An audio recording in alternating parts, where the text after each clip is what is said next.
This winter,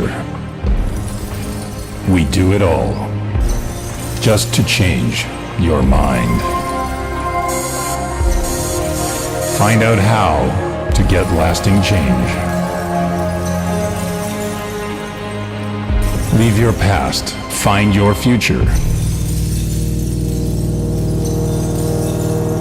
Get rewired. Hey, awesome to see you today. Thanks so much for being here. It's kind of nice. Everybody surviving winter? No, yes, plus, no. We used to be tougher, eh? Like when I was younger, I was tougher, right? Like how many of you grew up in Sudbury? Anybody grew up in Sudbury? Remember when the winters used to be like this all the time? And we were tough, right? Now we've gotten soft and we like that. Hey, I was doing some research this week, playing around on the net because I love Google. Google's my friend. And I wanted to know what the best-selling nonfiction book of all time was. And so there's a bit of discrepancy about it, a bit of debate, but the best one I could find was The Hobbit by J.R.R. Tolkien, and it sold 100 million copies. Do you realize if he made only $1 a copy, like if after he paid everybody and he pocketed $1, how much he'd make, right? So then next to him was The Lion, the Witch, and the Wardrobe at C.S. Lewis, 85 million. Harry Potter, yay, Harry Potter. And The Deathly Hallows by Rowling, 65 million. And then this one, The Purpose-Driven Life by Pastor Rick Warren of California. Listen to this, 60 million copies of The Purpose-Driven Life. Later on, renamed What on Earth Am I Here For? And it's a Christian view of the purpose of life, and it sold 60 million copies. So I asked myself the question, why? And I think the answer to that is we have a crisis of purpose. We have a crisis of destiny. You know, there's things we do in life and they give us some meaning, but what's the real destiny? What's the real purpose behind the functions that I do every day or the job that I do every day? What's really behind all of that? And that's part of the question I want to answer today in our series called Rewired. And this one is finding a new destiny. Now, you know, we've looked at if you're going to go on the Christian journey, the first thing that changes when you become a follower of Christ is that you have a new hereditary. Okay? So your heredity changes. Instead of moving towards death, you change and you begin to move towards life. So the actions and attitudes of life now begin to take you towards life versus death. The next thing we discovered is you have a new identity. So now I don't get my identity from the created order around me, what I do or who people say I am. I get my identity from who God says I am. And when I put those together, that gives me a new destiny. And today, God invites us to come on this journey of destiny with Him. So let me explain that to you, and we'll go back to something you know, most of you know very well, which is the Lord's Prayer in Matthew chapter 6, verses 9 and 10, right? So the opening lines are this. How am I supposed to pray, Lord? And He says this. This is then how you should pray. And then He goes on and He says this. Our Father in heaven, right? Hallowed be your name. You got it? Right? Do you remember what the next line is?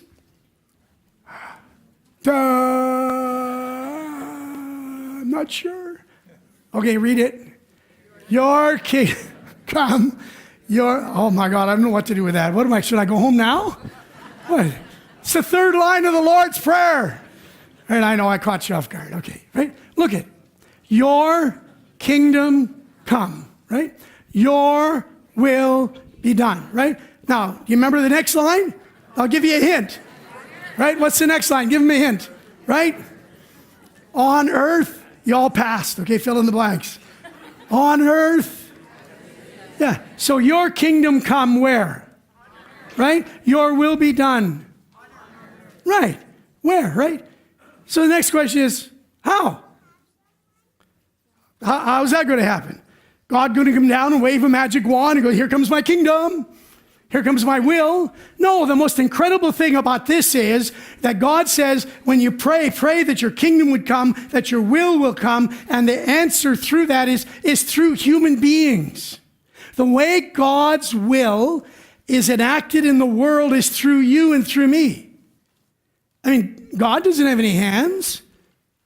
God doesn't, sweep out of the clouds some way in some mystical way with some hand and set you on a seat and say, I need to tell you something about your life. God uses people. And here's the crazy thing. And I'll throw this out for those of you that really want to think about this and want to argue with me later, okay? But I have a feeling there's some things God can't do. And one of those things God can't do is love people without you. God has no way of doing that. He did it once. He showed us the model.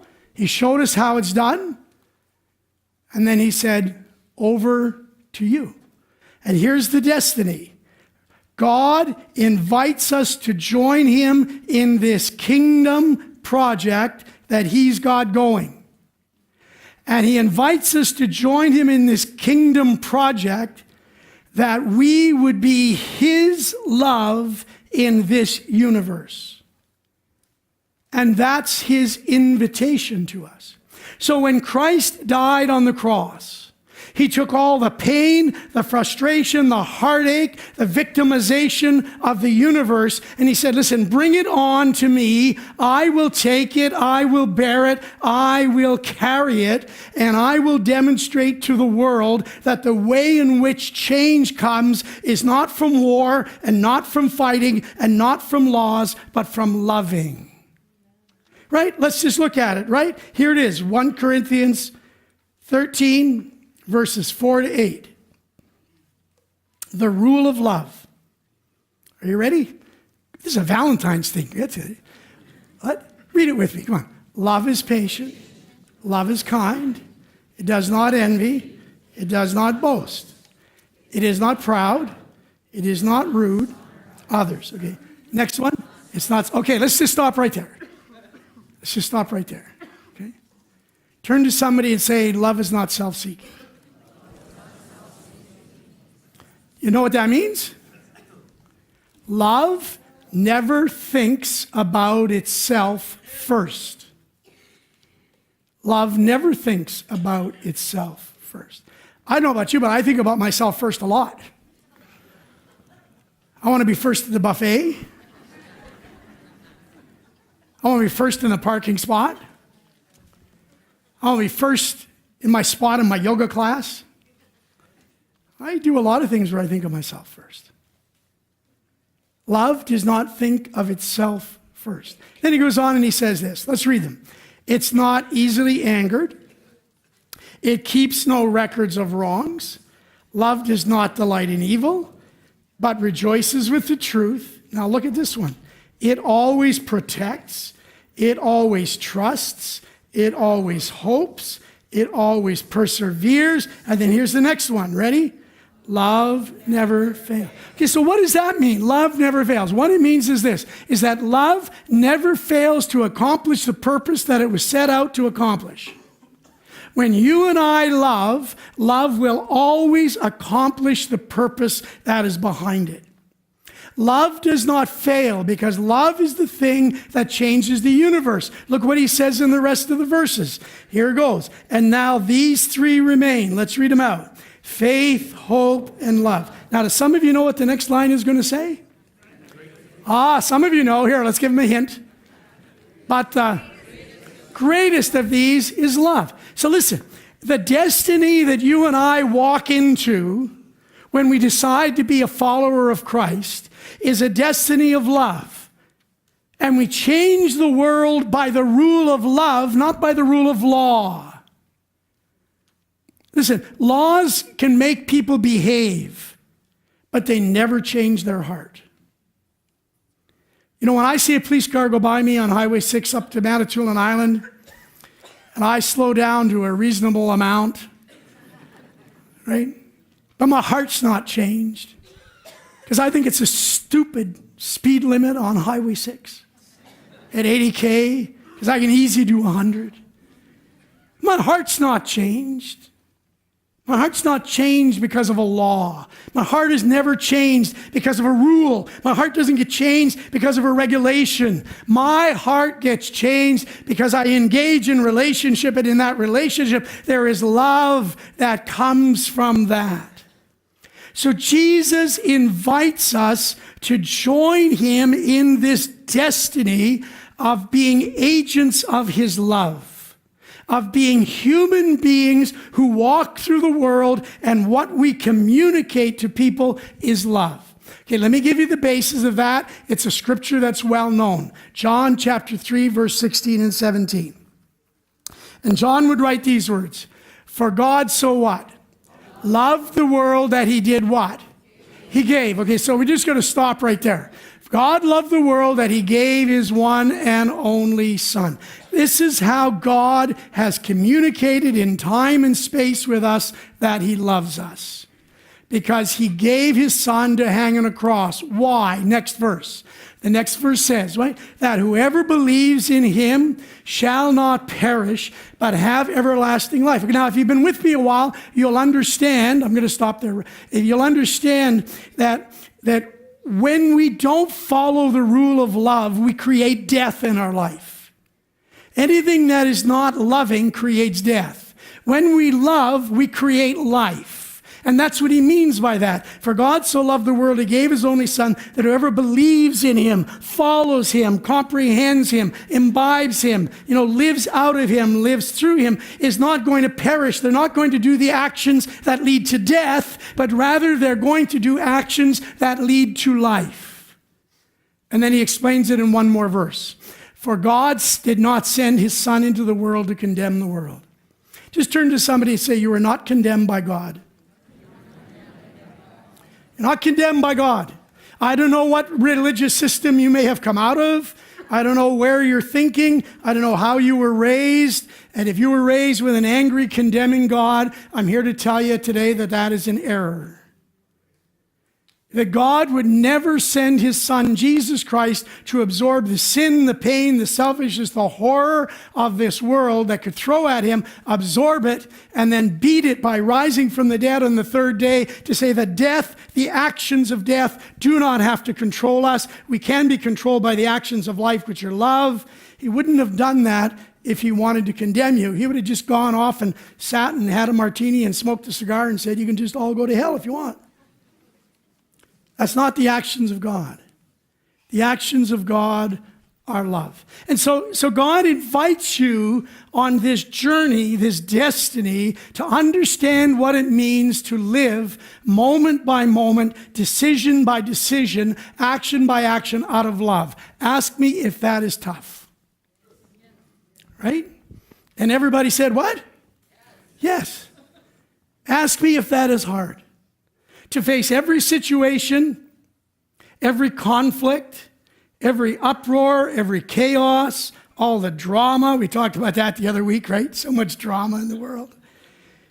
And to develop a level of maturity in our being that God's love could flow out of us in every circumstance. When the person cuts you off on the road, when your partner says something not nice, you can think of your own examples, right? It's tough. But that's the Christian journey. The journey is to go from where I am now, every day, every moment, that I begin now to live out of the life of love. So I'm going to define love for you, and I'm going to put it up on the screen so you can see it. Okay, here we go. Love are actions that communicate to another person that they are valuable. So I want you to think about it for a moment. Okay, here it is. Actions, love are the actions we do that lets another person know, communicates to another person that they are valuable. So who would you rather hang around with? Somebody that points out all your flaws, lets you know that you don't measure up, lets you know that there are higher standards? Or would you rather be around someone who pours into your life that even though you're struggling, even though you make mistakes, even though you stumble and fall, even though all that happens to you, you are still valuable? And so I'll tell you what happened. For me this week, that statement that the actions that communicate to another person they are valuable, that statement alone really shaped my thinking this week. Because I discovered that out of my mouth come words that many times do not make people feel valuable. They're words of criticism. They're words of anger. They're words of frustration. But they're not necessarily words that would communicate value to people. So let me go back and express it this way, and we'll put it on the screen for you. The rule of love is the highest order. There is nothing in the universe higher than love. And as we read it in the Corinthians passage, faith, hope, and love, but the what? The greatest of these is love. When you and I choose to respond out of love, when you and I choose to demonstrate actions of love, we are participating in the highest order available, the very essence of who God is, the very character and nature of God. So when we move to learning to express love rather than frustration, disappointment, all the other things we express, as we learn the language of love, then we participate in the highest order. So when we communicate love, we participate in the highest good. Right? When we communicate love, we participate in the highest good. You and I could not have a more profound destiny than to choose to build our life on love. We could not have a higher destiny than to allow the love of God to channel through us and be his hands, his arms, his feet, his mind, his thoughts. There's no greater destiny in the world than that.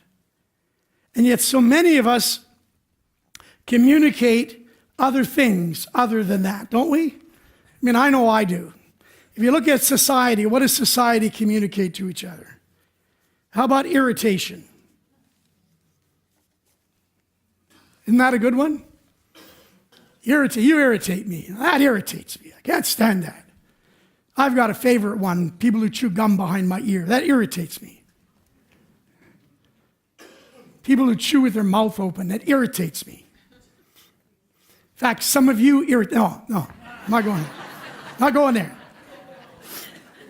And I'm only kidding on that one. How about frustration?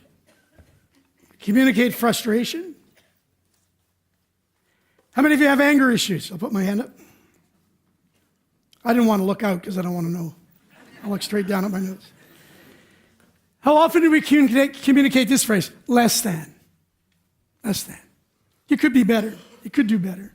And I'm not talking about coaching. I'm not talking about helping people achieve, by demonstrating some of the things maybe that aren't as right as could be. I'm talking about this attitude that we have in our minds. How about, here's one you might have had as a kid, maybe you get it as an adult. You don't measure up. Anybody get that one? You just don't measure up. You're not good enough. See, you and I have a need to be needed. And as we demonstrated last week, and go back and listen to that identity tape, you and I need to be in charge, and we're either in charge overtly or subvertly, but we're all going to be in charge one way or the other.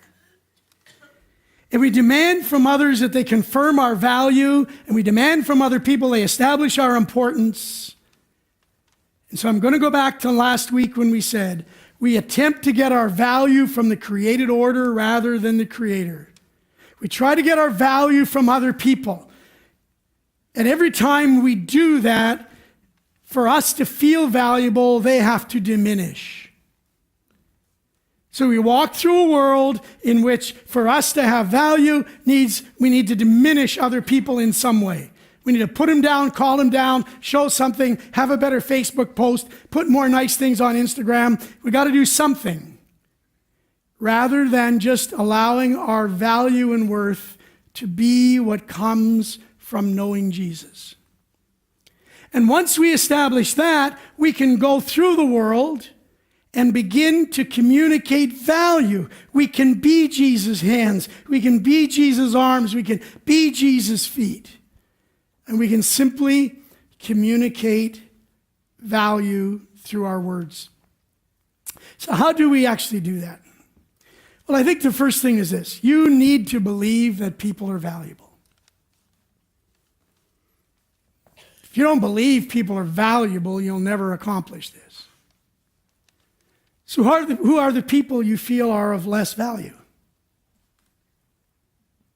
So in other words, what's your prejudice? What class, group, type of people annoy you? Who can't you stand?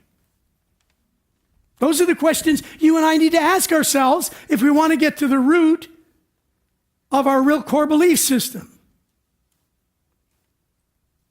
And as believers in Jesus Christ, when we go back to John 3:16, there isn't anybody that Jesus didn't die for. There isn't anybody who is not valuable. If they are not valuable, it's because you and I have made them not valuable, either by the system in which we grew up in or the religious system in which we were taught. It's why one of the things, I'll get politically in trouble, but I'm going to do it now anyways, because I don't care anymore. It's one of the really big issues I have with Islam. And one of my really big issues I have with Islam is the devaluation of women. I have a great big issue with evangelical religion, the church. Because over the centuries of the church, somehow we found a way to devalue women. We do it in so many ways. Restricting positions of leadership, restricting options for ministry, devalue women. So who do we value and who do we devalue? Because I think I can make a very solid biblical case, if you want to arm wrestle me, where God values everyone equally. He values them equally. So if you are going to be an agent of God's love, the very first thing you're going to have to go home and wrestle with is the prejudices that you carry, that are inside you. And I can't do that for you. Only you can go home and get before God and say, why does this irritate me? Why do these kind of people irritate me? Why does this group of people irritate me? Why does this class of people irritate me? Lord, give me a love for everyone. So let me give you a scripture, okay? Romans chapter 12 and verse 3. And Paul is talking, and Paul was the writer of the book of Romans, and he wrote most of the New Testament. He's kind of a big deal back in those days. So he says, because of the privilege and authority God has given me, I want to give you a warning. So he's kind of speaking from, right? Let's all read the next line. Are you ready, church? Don't think you are better than you really are. Stop right there. Don't think you are better than you really are. Now, that doesn't mean you're to walk around and say, oh, I'm useless, I'm no good. No. Christ says you are valuable. That's it, you're valuable. So be valuable. But don't think you're better. Now, how does Paul work this out? He gives it to us in the next verse. He explains how to do it. Here we go. Be what? Honest in your evaluation of yourself. We're going to stop right there. Be honest. Just sit down and be honest, okay? Why do you need so much attention? I ask myself that question every day. Why do you need the attention? Why do you need to be right? Why do you need what? Fill in your own blank. Why does it have to be your way? So have an honest evaluation of yourself. And then he goes on and he gives us the last line in the verse. Measure yourselves by the faith God has given us. And he's just simply saying in that verse, measure yourself by whom God says you are.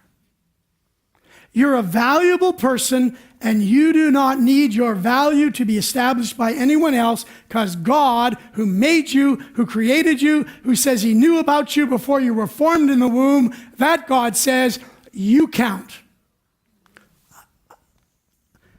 That's why I said earlier, I can make a few comments. It doesn't matter to me what you think about me, because I count. I matter. I matter to God. I don't need you to affirm that or confirm that in any other way. And if I have a parent who doesn't know how to do that, and a child grows up with that brokenness, they can turn around and say, okay, Daddy, okay, Mommy, I realize maybe you couldn't give me what I wanted, but God will give it to me. My Abba, my Father will give it to me. He will be the one. He says to me, I count. I matter. I like you. You're special. You're cool. You're okay. And I know you're broken and you're still okay. I know you're busted up a bit and you're still okay. Because in this strange world, sometimes things that are imperfect are very valuable. You don't have to be perfect to be valuable. You can be imperfect. So he says in Romans, okay, so this is the belief. So then if I'm going to believe that, then that needs to get into my attitude. And my attitude needs to be that I can't think of myself better than I should be. And then I've got to translate that belief and that attitude into an action. And that action is found in the book of Philippians, chapter 2, verses 3 and 4. Okay, it's getting tougher. Are you ready? It's getting harder. Here we go. Do what? Nothing out of selfish ambition or vain conceit. We'll stop right there, Jonas. Do nothing. So that means if I'm going to do nothing out of selfish ambition or in vanity, then I'm going to have to ask myself, what am I doing out of selfish ambition or vanity? And maybe you need to draw a little page. Maybe you need to ask God to help you. Maybe you need to write it down. Because he says, listen, if we're going to learn to be agents of love, the first thing that's got to go is this selfish ambition. It doesn't mean that you don't accomplish, that you don't achieve, that you don't add value to the world because of who you are, but it's the attitude in the human mind that he's talking about. Why do I do it? So he says, do nothing out of selfish ambition or vain conceit. And then he says this, rather, here we go, in humility, value others above yourselves. So who's the most valuable person in the room? Duh. Not you. Person beside you. Turn to somebody and say you're the most valuable person in the room. There we go. Isn't that beautiful? You're the most valuable person. There it is. It's just not you. It's all of us. Thank you. It's all of us. Yes. Nobody's more valuable than anybody else or less valuable than anybody else. Now, he's going to drill it down for us so we really understand it, okay? And then he says this in the next line. Not looking to your own interests. Ooh. But I want it my way. I've always had it my way. I'm an only child. I get everything my way. I am an only child. Right? So this is just an attitude. I mean, it translates into an action, but I mean, not looking to your own interests, but each of you to the interests of others. Just think for a moment of how the world would change if we adopted this. Or maybe let's not worry about the world. How would your house change? your family? How would your job site change if we just went this way? Says, I completely understand this is hard. Sean, I need to blow my nose there. There it is. I just don't want to get it on radio and you hear me blowing my nose. So if I tell them, then we're good. So, God is so good to me. It's really cool because I know that illustrations are really important to get the message. And sometimes God just allows me to experience something. So I go to my yoga class the other night, and I always go early. I go early because there's one spot I have to put my yoga mat.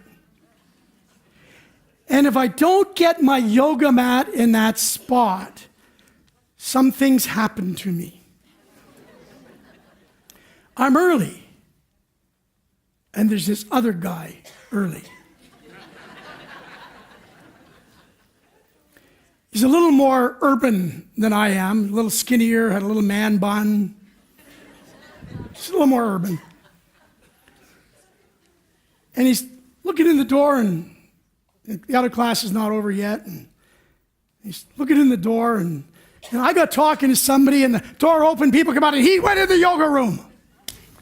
I stick my head in the room, right there, right on my spot, like not 2 feet to the right, 2 foot to the left, right in my spot is this urban legend with his man bun and his yoga mat. Freak. Oh. I'm freaking out, man. I'm like, oh. Gee, now what do I do? And you know how your mind works in nanoseconds, like little layers? Oh, I'm going to hyperventilate now. I'm not in the right place. I got to have my spot. I've had that spot for 2 years, every yoga class. And then I thought, okay, no, it's okay. It'll be okay. Breathe. You can do yoga some other place in the room. You'll be just fine. Like maybe he's got needs too. Right? Because maybe he needs that spot. And the short end of the story is I made it through the yoga class okay. It was fine. It was really okay. So, I suppose I could have, I'm a little bit bigger than him, and I think he was kind of a skinny urban legend, so I probably could have muzzled him out of that spot, or I could have tapped him on the shoulder and said, "Excuse me, sir, it's been my spot for 2 years." I suppose I could have done all that. So I know it happens to you too, right? Does it? Some of you have no idea what I'm talking about. Those things don't even bother you. Couldn't care less. But for some of you, it's, you stick to a corner, you come early, you stick your head around the corner there either side, and you look at, oh my gosh, somebody's in my seat! Ah! Church will never be the same! Oh my God, I gotta get out of my seat, what am I gonna do? Oh! And for a moment, your heart's going, I'll never hear the message right. I'll never feel the touch of Jesus. I won't know what to do. Somebody's going to be looking at my back. I have no idea what to do. And then you just kind of say, you know what? It'll all be okay. It'll all be okay. It'll just be fine. Maybe they've got needs. Right? Maybe they need to be there. Maybe that's where they feel comfortable. And for a few moments, you're uncomfortable.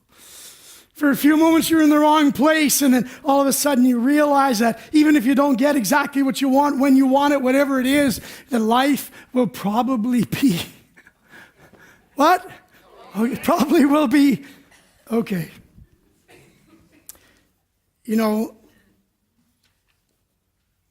When we read those Philippians verses, do nothing out of selfish ambition or vain conceit. Rather, in humility, value others above yourselves, not looking to your own interests, but the interest of others. That really was written about Jesus. It was really written about Jesus in the book of Philippians. You can go and read it there. It was really written about the story about how Jesus emptied himself. He made himself, the Bible says, of no reputation. He didn't demand his own way, and he left the splendor of God the Father and came to earth and died on a cross to say, would you join me in this great destiny of love? So Jesus really is our example. Jesus is the one who's gone before, who's showed us, who's taught us, who's explained the way. So how does this deal with anxiety? Well, here's a phrase I'll put on the board for you up top. It says this: anxiety lives in the getting, and peace lives in the giving. Anxiety lives when you and I live and define our lives by the created order around us, what it gives us, what it doesn't give us, what I need, what I don't need. And yet Jesus says, because the Bible is always backwards, right? You know that. The first are last and the last shall be first. He who is the greatest shall be the least. He who is the least shall be the greatest. And then he says this: listen, if you want to learn to live a life of peace, live a life of giving rather than getting. So I want to give you an invitation today. I want to throw this out to you, and I want to throw the invitation out this way. I'm going to invite you to move out of the shallow end of life, where you're wading around up to your knees, trying to get out of life what you can get out of it, trying to get people to give you what you think you deserve, and I want you to jump into the deep end. The deep end of love. When you jump in, if you don't swim, you'll drown. And trust me, you'll learn to swim in love if you start it. I asked JP to share a song from a great movie called A Star is Born. The invitation in the relationship was to move from the shallow end of a relationship, the relationship of getting, to the deep end of a relationship of giving. See how this speaks to you.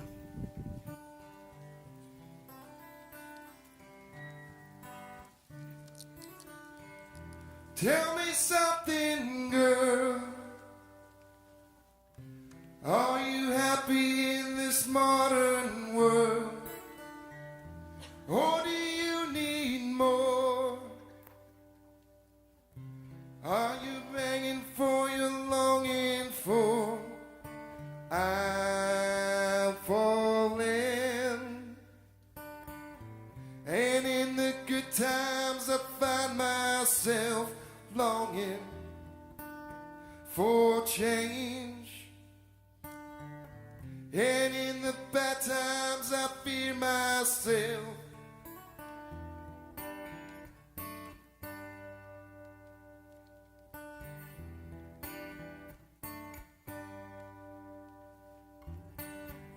Tell me something, boy. Aren't you tired of trying to fill their void? Or do you need more? Ain't it hard keeping it so hardcore? I'm falling. In all the good times I find myself longing for change. And in the bad times I feel myself off the deep end, watches I dive in. I'll never make the ground, crash to the surface where they can hurt us, far from shallow now. In the shallow. Shallow, shallow, la, la.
Thank you, church.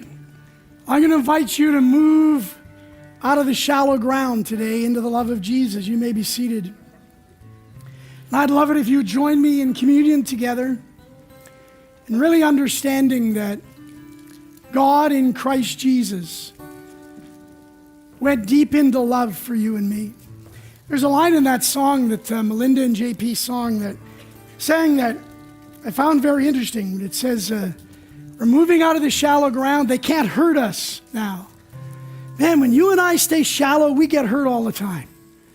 When we think we're protecting ourselves and we don't want to go deep, we want to go deep spiritually, we don't want to go deep emotionally, we stay shallow is where we get hurt. Even though we're afraid of the deep end and what might be there, the love of God always causes us to live and to survive. I'd love it if you would join me today, regardless of your faith tradition. If you know Jesus, then you're more than welcome to join us. In the same night that Jesus was betrayed, he took bread and he broke it and he gave thanks and he said, "Here, this is my body broken for you. Please eat together." In this little cup is grape juice.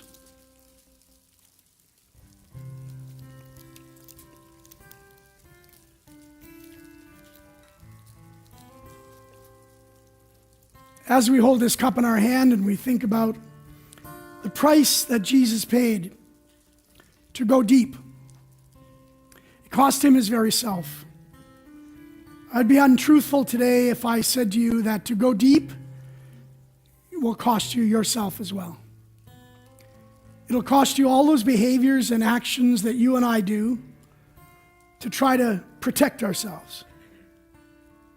Instead, we need to allow Christ to be our protector, our emotional protector, our spiritual protector, that we truly can be in the deep end of love that will literally change our lives and the world around us. After supper, he took the cup. He said, "This is the New Testament, signed in my blood. Drink ye all of it." Do not conform to the pattern of this world, but be transformed by the renewing of your mind. Then you'll be able to test and approve what God's will is, his good, pleasing, and perfect will.